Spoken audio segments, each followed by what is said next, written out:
Nongeye kubasuhuza, nongeye kubashimira, nongeye kubasuhuza aho muherereye mu bice by'u Rwanda no mu bice byo hanze, nongera kubasuhuza mbifuriza amahirwe cyangwa se mbifuriza amahoro y'Imana abane namwe, Nyagasani akomeze abane namwe nk'uko twatangiranye iyi season tugenda tuyanaliza, tukaba tugiye kuyisoza cyangwa se tukaba tuyishoje ku mugaragaro.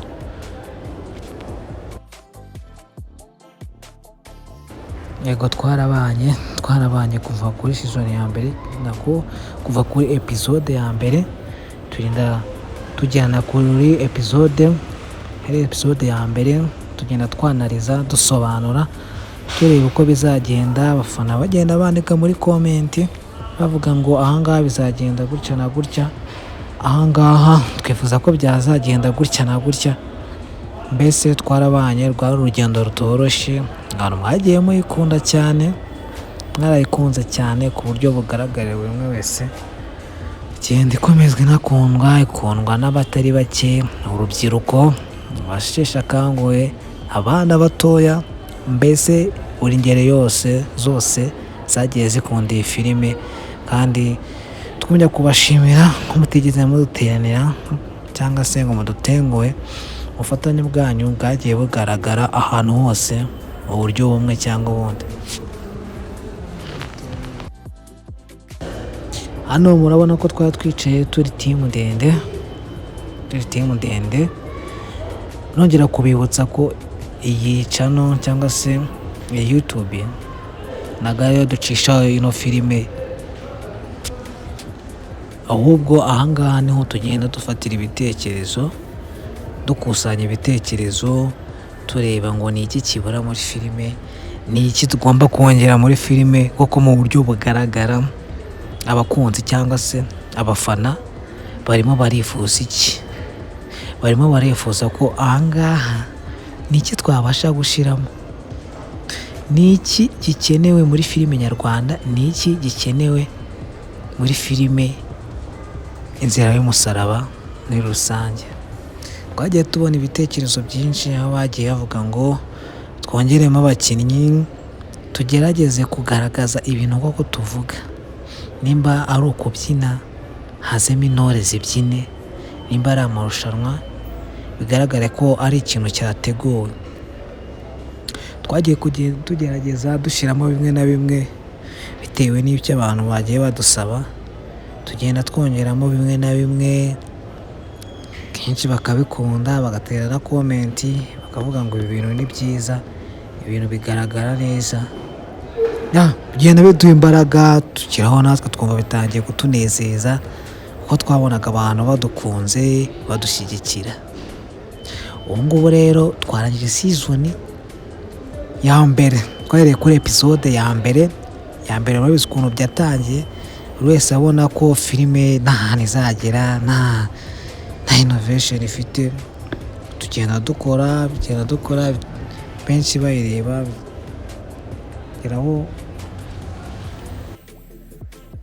bigeraho dukora episode ya kabiri, tangira kuyiyumvamo gake, ni nako bagenda baduhereza ibitekerezo bigiye bitandukanye, ariko bagakomeza kuvuga ku kibazo cy'amashusho.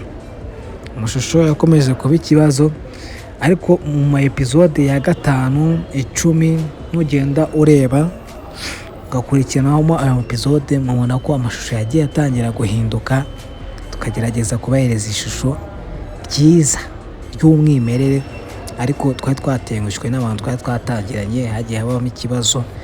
Murabizi muri projet cyangwa mu mushinga usanzwe ntihajya baramo imbogamizi, nta nubwo ibintu byose byagenda neza 100%, ariko twagiye tugerageza uko dushoboye.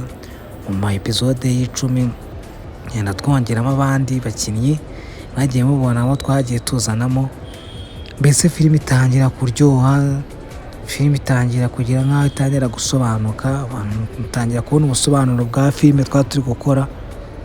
Mbese ni ibintu byinshi twagiye ducamo, niyo mpamvu twateraniye hano nka team production cyangwa se nk'abagiteri n'abagitrise, kugira ngo ahubwo ahangaha niho tugenda dufatira ibitekerezo, dukusanya ibitekerezo, tureba ngo ni iki kibura muri filime, ni iki tugomba kongera muri filime koko mu buryo bugaragara. Abakunzi cyangwa se abafana barimo barifuza iki? Barimo barifuza ko ahangaha ni iki twabasha gushyiramo, ni iki gikenewe muri filime nyarwanda, ni iki gikenewe muri filime Inzira y'Umusaraba muri rusange. Twagiye tubona ibitekerezo byinshi, aho bagiye bavuga ngo twongeremo abakinnyi, tugerageze kugaragaza ibintu koko tuvuga. Nimba ari ukubyina, hazemo intore zibyine. Nimba ari amarushanwa, bigaragare ko ari ikintu cyateguwe. Twagiye kugenda tugerageza dushyiramo bimwe na bimwe bitewe n'ibyo abantu bagiye badusaba, tugenda twongeramo bimwe na bimwe, kenshi bakabikunda, bagatera na komenti, bakavuga ngo ibi bintu ni byiza, ibintu bigaragara neza. Bigenda biduha imbaraga, tukiraho natwe twumva bitangiye kutunezeza, kuko twabonaga abantu badukunze, badushyigikira. Ubu ngubu rero twarangije season ya mbere, twahereye kuri episode ya mbere. Murabizi ukuntu byatangiye, buri wese abona ko filime nta hantu izagera, nta innovation ifite. Tugenda dukora benshi bayireba, bigeraho rwari urugendo runini rutoroshye cyane, ariko mwarabaye, mwatweretse ko muri abantu b'ingenzi, mwatweretse ko tutabafite ntacyo twaba turi gukora.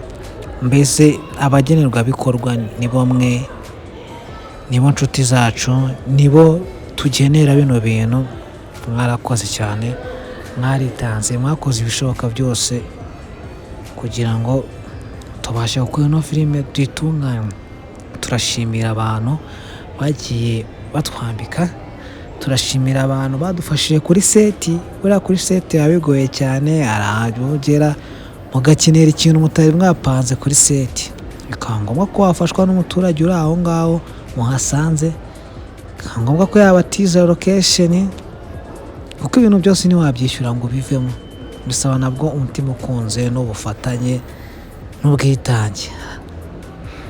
Hagiye duhura n'ibindi, nk'igihe twajyaga kuri shoot tugahura n'imvura, ya mvura imwe ya nyuma, twavuga ko ari iya nyuma, imvura nyinshi cyane, ariko ntibigeze byiduca intege. Twarakoze, hari abadutije imitaka, hari abadutije ibyo twakwita nk'amatente, bamwe bita amahema. Byari bigoye nyine urebye, ariko baradufashije, filime igenda neza. Ndakeka tutarigeze tubatenguha igihe twaberega episode, ntabwo mubizi, twari twarabimenyesheje umunsi, twarabimenyesheje n'amasaha. Ni byinshi byagiye biranga urugendo twari twaratangiye. Twagiye dutenguha n'ibintu byinshi, hamwe twumvaga na filime twayihagarika, ariko kubera ko twasezeranyije abanyarwanda kuba ikintu cyiza kiri karite, ari nabwo twari dutangiye ino poroje, twanze kugira aho tuza guhagarara cyangwa tubagama. Twaragerageje mu bishoboka byose, mu mbaraga zose tugerageza kubahereza ibintu mwifuzaga. Nongeye kubasuhuza, nongeye kubashimira, nongeye kubasuhuza aho muherereye mu bice by'u Rwanda no mu bice byo hanze. Nongera kubasuhuza mbifuriza amahirwe, cyangwa se mbifuriza amahoro y'Imana abane namwe. Nyagasani akomeze abane namwe nk'uko twatangiranye iyi season, tugenda tuyanaliza, tukaba tugiye kuyisoza, cyangwa se tukaba tuyishoje ku mugaragaro. Agenda nshimira buri muntu we ku giti cye. Turahera ku bakinnyi, abanza gushima umugabo bita Cyusa. Uyu ni umusore witanga cyane, ni umusore uca bugufi, ni wa muntu ushobora kuvuga ati genda uhagarare aha ngaha ngiye kugufatira, cyangwa ni wowe sene yawe igiyeho, tugeze kuri role yawe, ugasanga ibintu nyine wabonaga ko bitabaga bimugwiririye, yaba kuri seti n'umuntu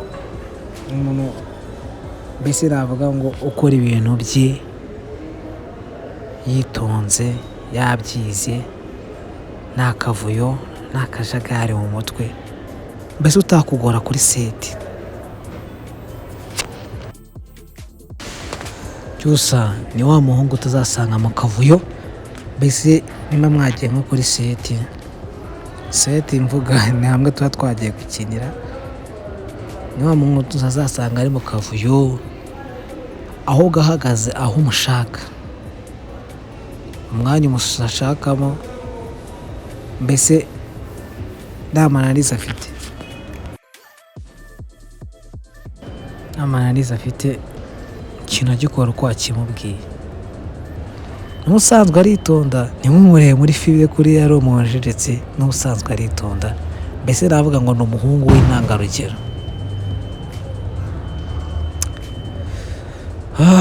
Ni wa muhungu utajya wica amasaha, niba mwavuze ati tugomba kubasanga kuri seti 2:00, 3:00 tukaba turatangiye akazi, ni gutya bikora, nta mbere y'igihe nta nyuma y'igihe. Muri make Cyusa ni umuntu mwiza, Cyusa ni umusore mwiza, ushima Imana, ndakeka n'ababibonye mwabonye ko nta kibazo cyiwe, nta kibazo ateye muri filime. Reka tugaruke ku mukobwa Iribagiza nawe ni umukobwa uriya ntimukamubone muri filime ameze kuriya, ni umukobwa usetsa, mbese twigiye tugira irungo kuri seti habe namba. Ni umukobwa twageraga kuri seti ku munsi wa mbere tugihura, kuko twabanje gukora casting ni kumwe abakinnyi duhurira ahantu hamwe, tugahitamo impano, tukareba ufitinga muri role bitewe n'uburyo umwanditsi yagiye yandika. Ubwo tukigera kuri casting, kuri site ya casting, waje kudusetsa, turibaza uyu mukobwa ashobora kuzakina role y'akababaro, kuko arashimishije kweli, arasekeje bimwe bitabaho, ashobora no kumureba mu maso byonyine ugahita useka, kuko ubuze ibintu agiye kwita akubwira. Ni umukobwa wubaha, ni umukobwa utarigeze utugora utagendeye kuko asanzwe ari umusitari, ni umukobwa ucisha make mu buryo bugaragara, ntabwo yigeze atugora.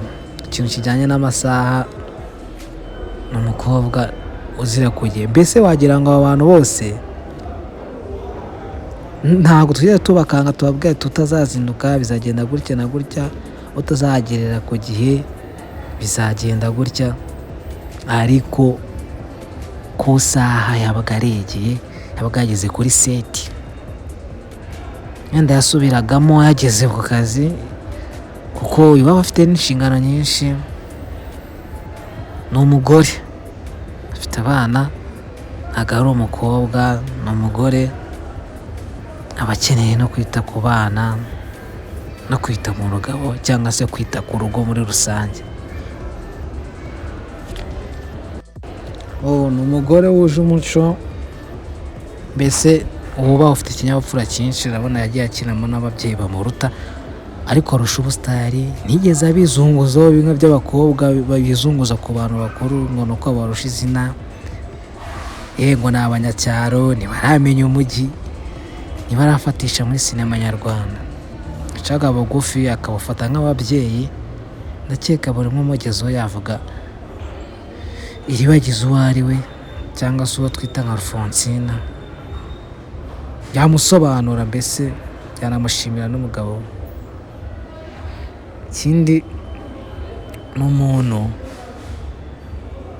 woroshya ubuzima, biragoye ubundi kugira umusitari uzamuzane kuri seti, agereyo abure taxi vatiri imucyura, atege moto, yahereye kera yihiringa muri sinema, izina afite yarariruhuye, wowe ukaza umubwira ngo ukaza umubwira ngo uratahana moto, cyangwa se ahantu twagiye nta moto zihari, uraza gutegereza turebe uburyo uri butahemo. Biragoye ariko byabaga byaducanze tukibaza se imodoka iraza kugera hano gute, bimeze gutya na gutya, akatubwira muze tugende n'amaguru tujye ku muhanda dutegera, yaba moto yaba isi turatega ariko dutahe, ariko poroje irangira. Ni umuntu waduteraga imbaraga, ni n'umubyeyi usenga cyane ku buryo tutigeze dutangira na rimwe tudasenze, cyangwa se ngo dusoze tudasenze. Ni umuntu watubaye hafi, ni umuntu utarigeze udutererana bitewe n'izina afite, n'izina ryo ukuntu ryamuvunnye.